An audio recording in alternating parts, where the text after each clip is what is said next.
الحمد لله رب العالمين، والصلاة والسلام على الحبيب النبي وآله وأصحابه أجمعين صلى الله عليه وسلم. تقبل الله منا ومنكم صالح الأعمال. فرصة في هذه الأيام المباركة أن نجتهد بالدعاء للمرابطين والمجاهدين في أرض العزة، أسأل الله سبحانه وتعالى أن يعجل لهم بالفرج والنصر. 4 رؤى بإذن الله من بلدان مختلفة تتحدث عن تحديد موعد ليلة القدر. كما نقول دائما، الرؤيا نستبشر بها، نستأنس بها، لأنها من النبوة، وليس معنى أن نجتهد في تحديد موعد ليلة القدر أن نجتهد في ليلة واحدة، وإنما نجتهد في كل الليالي الزوجية منها كما الفردية، كلها أيام قليلة وليالي قليلة معدودة. المحب لا يمل من لقاء حبيبه، بل يتمنى لو أن العمر كله لقاء. الرؤيا الأولى لرائي من الأردن، يقول: رأيت كأني مع زوجتي زين في دمشق. يقول: مع العلم أني لم أذهب إلى دمشق من قبل، ولم أفكر فيها لا من قريب ولا من بعيد على حسب قوله. يقول: رأيت كأنني في شقة واسعة وجميلة، وكأن صاحبها يقول أن سعرها نزل من 9 ملايين إلى 3 ملايين، يعني أصبحت ب3 ملايين. وكنت أفكر بشرائها، فخرجت للخارج لأنظر إلى المبنى، فكان المبنى قديم ولكن الشقة واسعة وجميلة. وانتهت الرؤيا. طبعا الرائي يؤكد على أنه لم يذهب إلى دمشق ولم يفكر فيها، وهذا يؤكد لي أنها رمز فقط في الرؤيا. تعبير دمشق يكون بمعناها في اللغة العربية، لغة القرآن الكريم. أصل كلمة دمشق في اللغة العربية هو المسارعة والمسابقة، وهذه الرؤيا كانت في شهر رمضان، فهذه هي أيام التسابق والتسارع إلى رضا الله سبحانه وتعالى. وسارعوا إلى مغفرة من ربكم وجنة عرضها السماوات والأرض أعدت للمتقين. فكر بشرائها. كثيرا ما تأتي الرؤى عن ليلة القدر تتحدث عن البيع والشراء. لماذا؟ لأن البيع والشراء يرمز للتجارة الرابحة مع الله جل وعلا، تجارة العبد مع ربه. إن الذين يتلون كتاب الله وأقاموا الصلاة وأنفقوا مما رزقناهم سرا وعلانية يرجون تجارة لن تبور. كذلك كثيرا ما تتكرر أن تأتي من رموز هذه الليلة، تأتي على هيئة البيت القديم، لأنها ليلة لها قدم ولها أثر.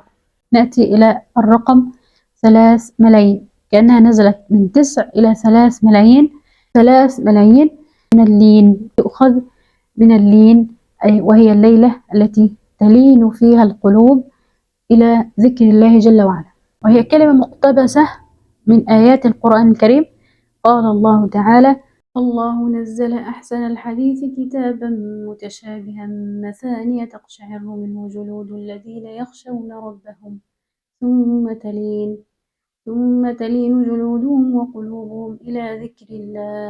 ولكن العجب ليس في ذلك، الأعجب أن هذه الآية تتحدث عن تنزل القرآن الذي نزل في ليلة القدر، في الليلة المباركة.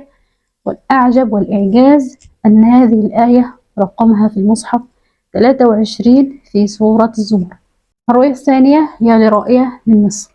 هذه الرؤية أتت عامة، كما اتفقنا أن موضوع ليلة القدر موضوع عام، فلذلك لابد أن تكون هناك رؤى تشتمل على رموز عامة تؤيد الرؤى الخاصة، ولا يصح أن أكتفي في تحديد ليلة القدر بالرؤى الخاصة فقط. الرؤية لرؤية من مصر تقول: رأيت كأني أقف مع جموع كثيرة من الناس، نقف في مكان واسع، كان الجو مضيء وجميل جدا، كأننا نترقب شيء وننظر إلى السماء، وكأن كل جموع الناس تترقب وتنتظر شيء.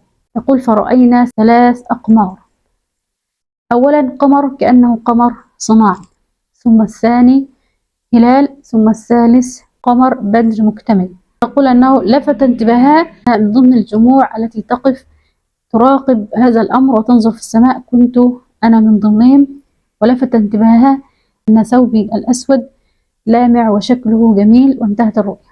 رأت في البداية القمر الصناعي، هذا يدل على أن ليلة 21 يشتبه فيها كثير من الناس أنها ليلة القدر، وتكون غير صحيحة، لأن القمر الصناعي هو شيء يعتبر من صنع البشر، أو شيء غير حقيقي، أو يلتبس أمره على الناس.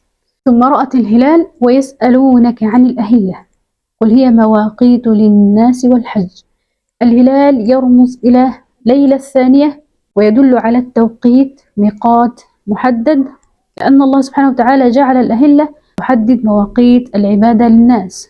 ثم رأت الثالث والذي يترقبه كل الناس هو بدر التمام والقمر المكتمل. كلما كان القمر بدرا كاملا كلما كان نوره وضوءه أكثر في السماء وفي الأرض. كذلك ليلة القدر، الليلة المباركة، نورها في السماء وفي الأرض وفي قلوب المؤمنين. الرؤيا الثالثة أيضا رؤيا بدأت كأنها خاصة وانتهت بطابع عام جميل ومميز. الرؤيا لرائي من اليمن يقول: رأيت كأني أجمع الدين الذي علي لصاحب البقالة، فكتبت 1+1 على الآلة الحاسبة، وجدت شيء في نفسي يدفعني أن أكتب زائد تاء. كنت أتجاهل الأمر لأن الآلة الحاسبة لا توجد فيها حروف، ولكن كأن شيء مصر أن أكتب زائد تاء، فكتبت زائد تاء كأنه كود سري نقلني إلى صفحة عجيبة.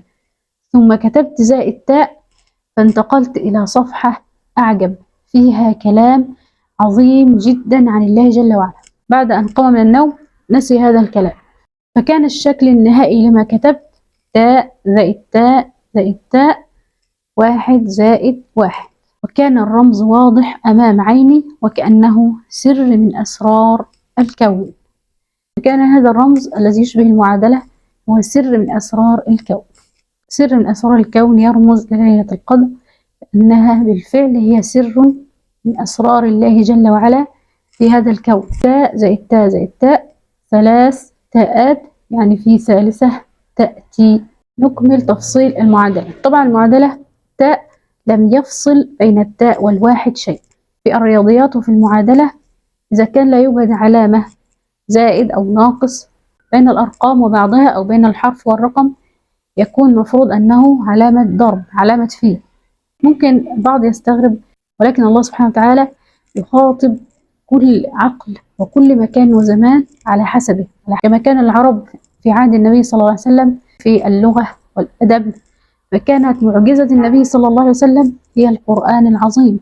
وكذلك يضرب الله سبحانه وتعالى الأمثال في الرؤيا لكل مكان، كل زمان وعصر على حسبه بما يتوافق معه ومع عقول الناس ومع عصرهم.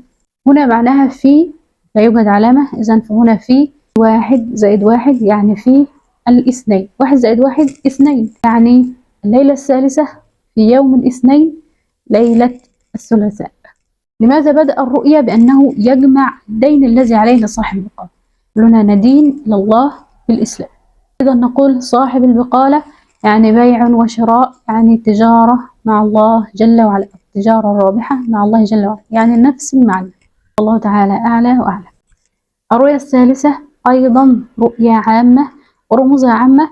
والرائي من المغرب يقول: رأيت كأني في مسجد ويوجد في المسجد 3 صفوف، ورأيت في المسجد بوضوح رجل اسمه سعيد، وكأن في هذا المسجد تقام مسابقة وستوزع الجوائز بالحظ، أي يعني بالقدر، كل يأخذ جائزته. والذي سيبدأ في هذه المسابقة هو من كان على اليمين في الصف. المهم أنهم 3 صفوف في المسجد، ليلة التسابق والمسارعة إلى الله جل وعلا، وهي ليلة الجائزة، ليلة الفوز، وكانت 3 صفوف.